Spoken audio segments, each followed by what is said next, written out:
I'm going to be very interested to see come up over the next few years, wherever he happens to do that, whether it's in Winnipeg or whether he eventually gets moved because Hellebuck maintains his dominance there. Well, hey, Paul, I really appreciate you coming on the show. Eddie and I were excited to have you on as our first guest. Are you working on any projects right now that you can talk about? Or are you writing anything that we can take a look out for or catch you? It's always very hush-hush.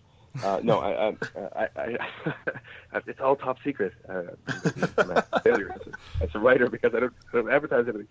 Yeah, I have something coming out of Sportsnet soon, and it's dedicated to the art of the barrel roll. So it's one of these weird, interesting moves that Hasek really perfected, even though he wasn't the originator.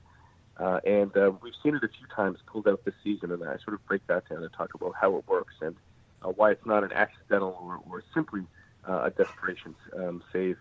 I'm working on some Vezina stuff, so you'll see something coming out probably at InGoal about who will and who should win. So, that's spoilers tonight.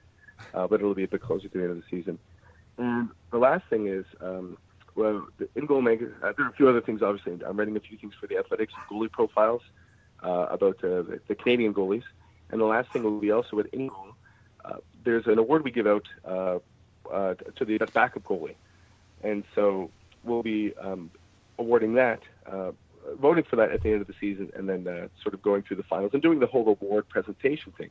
So if you're interested, take a look at InGoal Magazine in the coming weeks and months, and you'll see something called the Bunny Award being talked about, and that's the one we give out for the best backup goalie. Darling got it last year, and so we're hoping it's not some sort of kiss of death to receive this.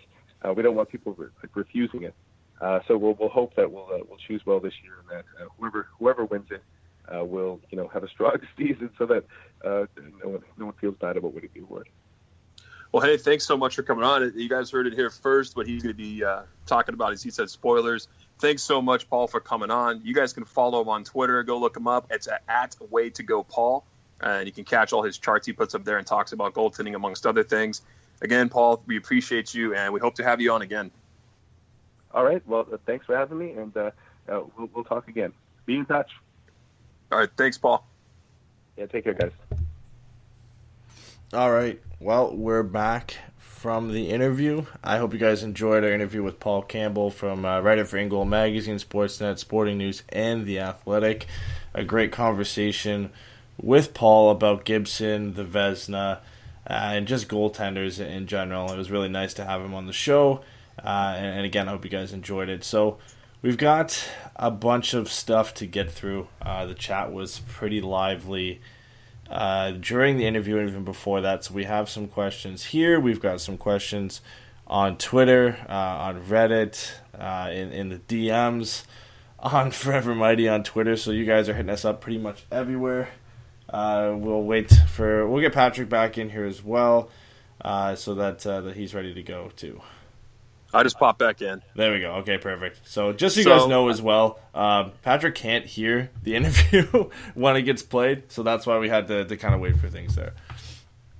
So question, if anyone could pop on the chat and let me know if their feed ended towards the end or if they got all the way through to the end, because I was listening on my laptop and I can't tell if my feed died or if the laptop messed up. So if anyone wants to pop in on the feed and let me know if they missed any of it or if they actually heard us sign off on the interview. I was just curious. All right. Well, let's. You want to get to the questions, or is there anything else you want to go over before we get there? John Gibson for Vezina's got my vote. Obviously, I vote in all the awards, so I will be putting in my name for him. I just want to throw that out there. You're part of the Hockey Writers. You're gonna. Yeah, is it Hockey Writers or is it GMs? Oh, well, I guess it is GMs. I think Paul had brought up that it was GMs. So I'm a really good GM on NHL 18, so I think I should definitely have my ability just to vote. You voting, nobody else. Your vote is the deciding vote. So that's I like that idea. I could run with that. Let's get to some questions, man. Let's see if we have a lot to talk about. I'm game. Let's go for it. We've got a ton. So I'm scrolling back to the chat. I believe there's a lot of just comments about Gibby, saying Gibby's the man, hyping up Gibby. So I'm glad that was there. We had the first question, I believe, is from Chase back earlier on in the the podcast here. He said, "Do you think Welinski slots in next game because Holzer didn't look too great?" Holzer did not look good tonight. His first game up from the AHL, though, it's to be expected. I think they even mentioned it in the broadcast. That I want to say that Hayward mentioned that Holzer looked like he was watching his passes a little too much and getting caught. And that's just a tempo, that goes, the speed of the game rises up from the AHL to the NHL. But also, that would be Welinski coming in with the same issue. But Welinski, I think, is better than Holzer, a better choice. So I hope he gets slotted in. I'd like to see him here towards the end of the season. What about you? Yeah, I wouldn't mind seeing him. I was actually surprised today that we saw Lindholm and Pettersson together. I did not expect that to be a pairing, and of course it meant Boschman with Holzer. If that continues to be a thing, then I feel like Welinski might be a better partner for Boschman, and then I don't see Holzer really starting every game from now. They wouldn't really call up Welinski, I feel like, if they didn't expect to play him for one of these next few games. I feel like he's a logical fit to put in against that Winnipeg game. More of a younger guy. He's got the legs behind him more so than Holzer does. So I feel like that's a logical place to put him into the lineup. But you never know. That's a tough game to put a guy into who hasn't played in the NHL in a decent while. So to put him in against one of the top elite teams in the NHL would be tough. I feel like an RC and Murray move would be to keep whatever veterans have played before. Yeah, and they maybe utilize a Welinski in one of the games, maybe the Vancouver game to end the road trip. Yeah, maybe like an easier game to slot them in. But shout out to Hampus Lindholm and Marcus Pettersson, who they had the best of the fancy stats for the Ducks D pairings tonight. It was not Cam Fowler and Brandon Montour. So to a much surprised eye for me, I just did not expect them to perform that well. I think what kind of goes into that is looking at who Fowler and Montour played against for most of the game. They got the big share of minutes against the Goodrow line, against the Backlund line. So I think that plays a bit into it. But I don't want to shut you down completely. But if Manson is in this game, Manson and Lindholm are getting about half of those minutes against those top two lines. And not to say they sheltered Pettersson a bit, but I feel like they tried to get them away from that lineup and gave a lot of the responsibility to Montour and Fowler. I can live with that. Yeah. Let's move on. We have Matt who asked a question. Now this is recent Ducks news. He said, "Can you guys talk a little bit about Kiefer Sherwood and what he's going to bring to the Ducks, and if he has a chance to make the big club in the next year or two?" I'll take this one off the bat because I did a little bit of research into him when he was signed, and it's very difficult to find a lot of prospect updates or prospect profiles, especially on a guy who was undrafted and is a 22-year-old coming out of the NCAA. So I didn't find a ton on him. What I had found is he was being pursued by about 6 or 7 other teams. The Ducks have had interest in him since last year when he actually decided to go back for another year in the NCAA rather than coming out and signing a contract then. I didn't really get too much information on the type of player he is. It looks like he's a left winger with a right-hand shot, so he's playing on the offside. He's got about 86 points in 106 career NCAA games, so he's a decent scorer at that level. But I don't know how that's going to translate to the NHL. He can't really come up with the Ducks this year because he signed an ATO with the San Diego Gulls, which means he'll most likely be there for the rest of the season in playoffs unless the Ducks call him up on an emergency basis, which I don't see happening. If he was going to make the big club, like Matt said, I feel like it'd be in the next couple of years. I would expect him to get a full pro season under his belt next year in San Diego and really see what he can do. If he impresses there, then maybe he gets a shot with the Ducks. Let him over-ripen down in that system with Des Aikens. The Ducks, they got a great system down there. I don't really see the need to pull him up into the NHL at all. And I don't think that's what he was asking us, but I'm not a huge prospects guy, as I've said before, so I'm glad that you went in and peeked at his stats and a little bit about him. But, yeah, I would agree. He's just going to stay down with the Gulls, just based off his ATO. Yeah, it's just kind of nice, though, to have a guy who's pursued by teams like Vegas and Boston and Pittsburgh and Montreal to pick the Ducks over some of those teams. I think that's always nice for a lot of fans to see. Got the best weather out of all those cities. Yeah, so maybe I feel like that always has to play some kind of role. I mean, players will say it doesn't, but I feel like when you're taking into consideration where you want to play, the weather has to play some, maybe not a big role, but it has to play some role in it. Weather and things to do. Yeah. Let's move on to the next question because we have a ton, and I don't want to run over like we did last time, too far over an hour. So we had Connor here who asked, why are the Ducks reluctant to call up Jacob Larsson? I'll let you take this one, and then I have some things to say about it as well. That's a great question. It really is. Highly touted prospect. Was supposedly loved by Randy Carlyle. And, Bob Murray's really big on his defensemen, his young guys coming up through the pipeline. And we thought we would see him, and we haven't. We've seen everybody over him.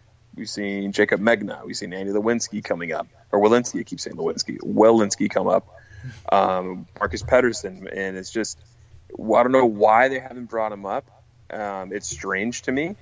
I would have thought he would have been the guy to be called up at some point over a guy like Marcus Pettersson, but that's not the case.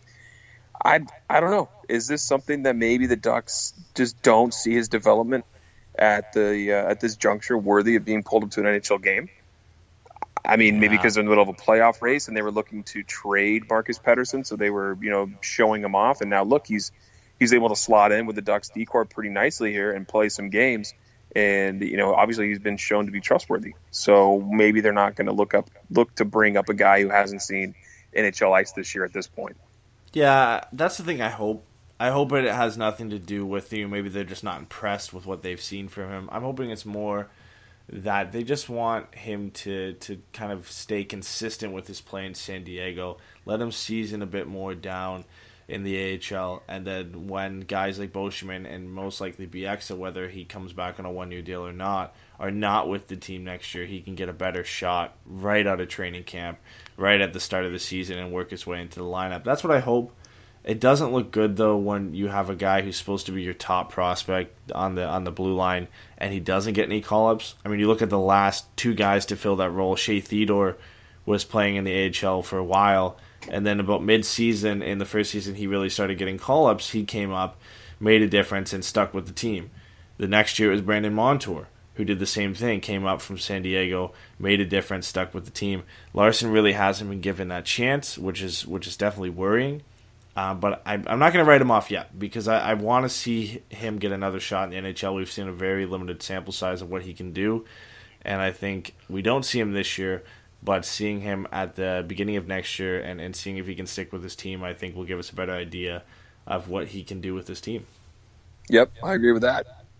Definitely going to look at him in training camp. For sure, yeah, because I still think he has a lot to give.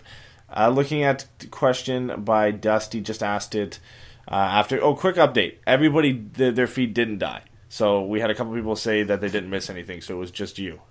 Oh, cool. Just the co-host missed the interview. That's good. Well, you've heard it three or four times now, so don't worry about it. Easily. No, I know. So Dusty said, would the Ducks have a better chance? Who would they have a better chance against in the first round? The Sharks, who've been hot since getting Kane, or the Knights, who have been sort of slumping lately? Huh. Yeah, that's a tough one because we kind of talked about this in the last show and we couldn't really decide either. Honestly, I would have to go with the Sharks still. Yeah. I would still have to go with the Sharks. I think the Ducks, just stylistically, those games have been close all season. If the Ducks can kick into the gear the way they played the team, the way they played the New Jersey Devils team, and not how they played tonight, even though they got the win, then they can beat almost anybody. I feel like when they play that type of game, they just dominated that Devils game, and they've shown that they can do that against the Sharks. Vegas, I still feel, I mean, everyone has those streaks of losing and streaks of winning, and Vegas is just having a slump. I wouldn't write them off. I mean, everyone's been writing them off all year, and they've come back and shown that they're a really good team. But then again, the naysayers might be saying, told you so, told you so, told you so. They're not real. They're not. Everyone's figuring them out. I would still take the Sharks. Yeah, that's not a team I want to face in the first round because I feel like the first round of any round is where you can continue that momentum